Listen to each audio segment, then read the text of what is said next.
What effects did colonial experience have on the founders' view about rights and government? In what ways did 18th century America versus society similar to dissimilar in terms of individual rights, quality of opportunity, and property? How did early state constitutions reflect colonial experiences, as well as the idea of classical republicanism and the natural rights philosophy? When you're ready, you may begin. In a letter to John Armstrong during the Revolution, George Washington wrote, "We should not look back unless it is to derive useful lessons from past errors, and for the purpose of profiting by dearly bought experience."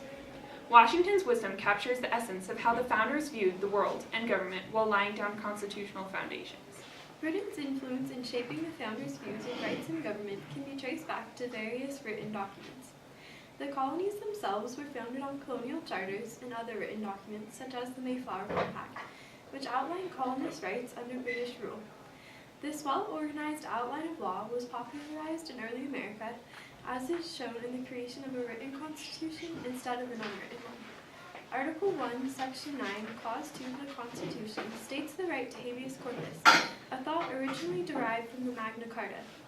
The 8th Amendment to the Constitution builds on the English Bill of Rights, which both state that there shall be no cruel or unusual punishments inflicted, a basic natural rights philosophy protecting the individual. The founders drew inspiration for rights in government from Britain's past wrongdoings and resolutions, as well as the environment created by British rule in the colonies.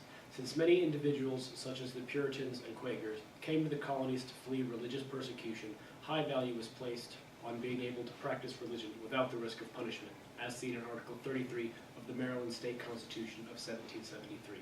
Britain's passing of the Proclamation of 1763 caused tensions between frontiersmen and veterans who, after fighting in the French and Indian War, felt an injustice at being restricted from the vast frontier they worked to acquire. During the 18th century, American and British societies differed in a number of salient ways.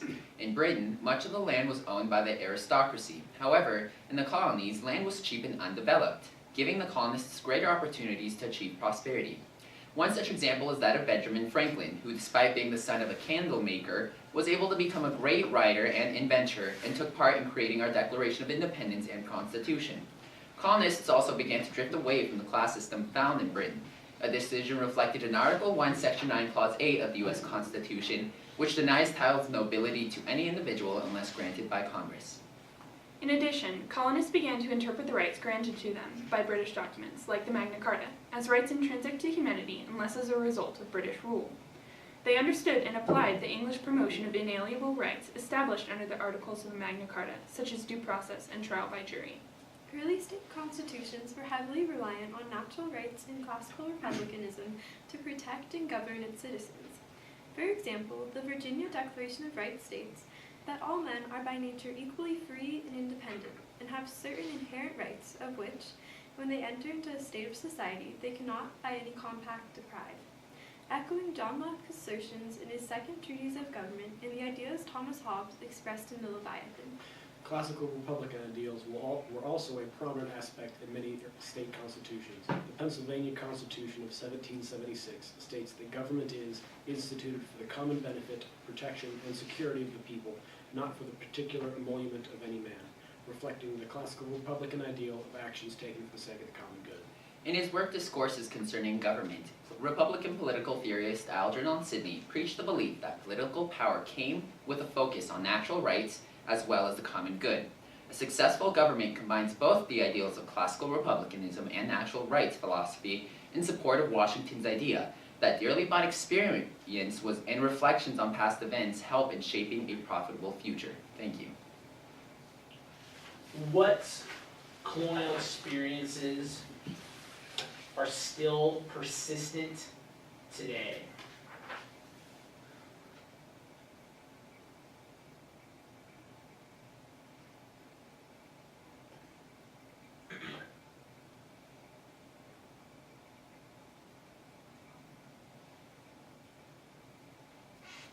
Or so what problems during the colonial experience, or what types of issues? I mean, it's a very broad question.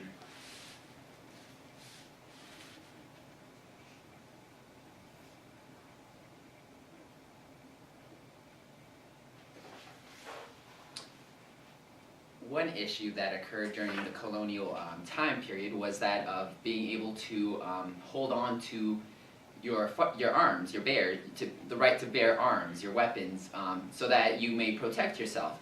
But during colonial times, many colonists were actually deprived of this ability in ways such as soldiers came into their houses and were able to search and take possession of these weapons. And today, that issue is also seen, in which many Americans face the idea that maybe their own right to bear arms has to maintain specific limitations. Privacy today is also an issue. In colonial times, the British government gave tax collectors general warrants to allow them to search houses for contraband items or to collect any taxes that the colonists might owe.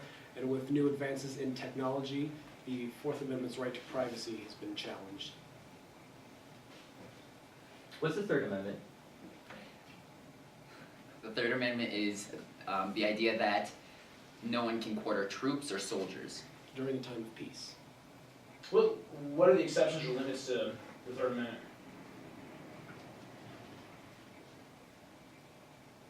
During a time of war, there might be some leeway in that idea.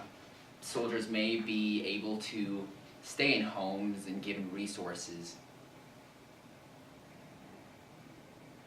So is it really relevant today? I mean, we're in a state of war right now.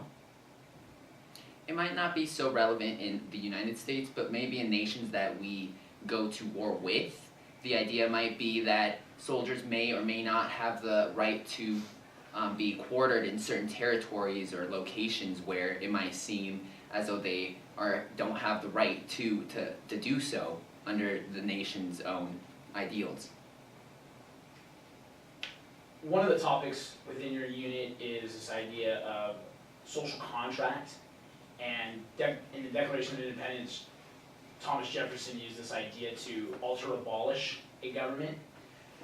With that idea and the ideas of the colonial experience, is revolution a right, and had the colonists done enough prior to the war and the Declaration of Independence to assert that right?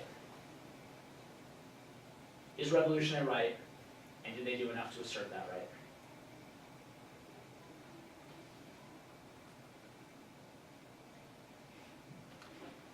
John Locke expressed the idea that when one forms a social contract, they are doing so in order to protect their own individual interests and rights.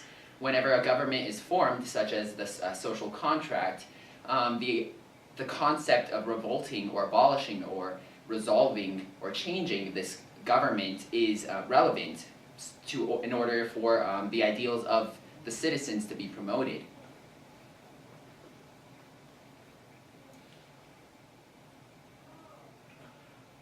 So I'm going to switch gears just a little bit.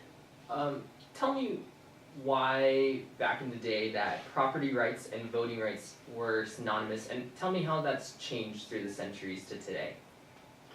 Well, in colonial times, with the heavy emphasis on government being a social contract because of consent of the governed, and the fact that John Locke said that government was created to protect one's property, many colonists believed that owning property was a status, well, not necessarily status symbol, but representative of the fact that you would care about government. Because you own property, you should put forth the effort to use the government as a tool to protect your property. So it showed you were a more responsible citizen when it came to participation in government. And then what about today? There's a lot of your friends, a lot of people in the city own their own houses, they're probably paying off mortgages. What about them?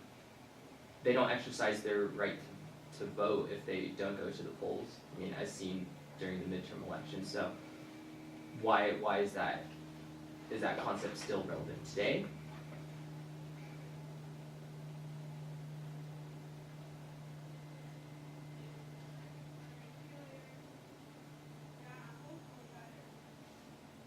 Repeat your question, because I'm not even sure I understand. Oh, okay. So back in the day, property rights were connected with voting rights. So today, many people in the United States own property. What's up? I lost my train of thought. That's Sorry. okay. Sorry, Chris. What role did religion have in state constitutions? When many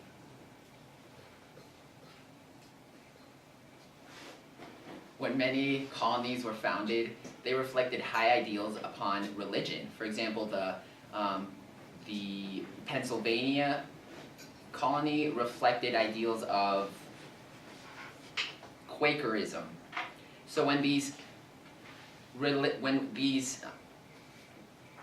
colonies grew, they continued this concept of their own religion and tried to incorporate them within their constitution. The Pennsylvania colony also could be seen as a religious experiment in which the founders of that colony tried to promote the idea that religious prosecution was something that you would not see within that colony. So, my question is, if you look at state constitutions, there's a separate set of rights. So states have their own Bill of Rights. Why do you think that those Bill of Rights had to be added in state constitutions when the federal government has their own Bill of Rights that covers everyone in that state? I want to hear from the gals. Well, the one on the far left is a fill-in. Oh, just kidding.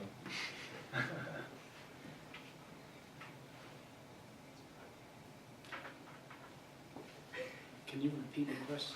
Yeah, so in state constitutions, there's a set of rights. So states have their own Bill of Rights.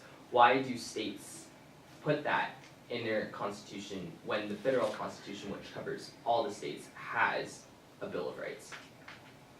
It's a double security for the people so that neither the federal government nor state governments can encroach on those rights. Also, during the period of when the colonies were being formed, they reflected high ideals upon those constitution of their mother countries, such as Britain. Britain had maintained certain unwritten constitutions that outlined particular rights that were intrinsic for their own human nature, and they took these rights and formed their own constitutions during the colonial era and experience. Why were most state constitutions legislatively heavy when they were written post Declaration of Independence? 1 minute or is that stop? 1 minute. It's upside down. Oh, okay. Go ahead. Uh, Why were most states legislative, supreme, or heavy? Okay, well, during the Revolution, when the Continental Congress was going to war with Britain, they alerted all the states that they were able to draft their own constitutions to serve the purpose of the government in that state. And during the Revolution, which was started because the colonists felt oppressed by the tyrannical King George, they feared a strong executive branch of government, so they did not give as much power to the executive branch, and they also felt that, following John Locke's views, that the legislative branch is the closest to the people because it has the most direct influence over the people's lives. They decided to make their state constitutions legislative heavy. Good, we'll stop there. Chris, feedback, short, because we gotta. I'm still lost at the beginning of your testimony, how, I still, outright at the very beginning, just trying to follow your train of thought through the similarities and differences between the two. That's the only thing. So you might want to just start off with just stating what it is and then expanding on that. Okay, so could I answer? Okay. So the first 3 paragraphs, they're mostly directed towards the question of what effect the colonial experience had on the founders. And then I begin the question of how are they similar? They're similar by saying during the 18th century, American and British societies differed in a number of salient ways. So do you want us to be more clear, or just like express that idea earlier? I would say towards the beginning. So like at the very beginning, you state what you're going to talk about, this about similarities and differences, so that me as the listener knows where you're going with this, and so I have like some sort of map in my head. Because when you said that, I'm like, oh, okay, that's where you're going with your point. So with that, I think it just comes down to practice. I think just emphasizing your points a little bit more. So Brandon brought up the idea of the right to bear arms and a problem. Nevada has just put through a petition to have a stronger background checks. So that is, there's a contemporary issue going on in Nevada. So maybe something you want to look at a little bit. Kenny, I was kind of going for that idea of privacy and NSA and Fourth Amendment, because the Fourth Amendment has consistently been an issue. Taxing is always an issue. I mean, it's still massively important. So there's a lot of different avenues to go with that. On his question about the Bill of Rights, what came first, state bills of rights or the U.S. Bill of Rights? That's a great way to answer that question first. What was the argument in Federalist 84 of why we didn't need a Bill of Rights? It was covered in the body of the Constitution. Covered in the body of the Constitution, and most states already had them, right? So you guys knew that. Where was that answer in cross-ex? Hidden beneath a rug of panic. Chelsea, is this torture? Yes? Because it looks like you're being tortured right now.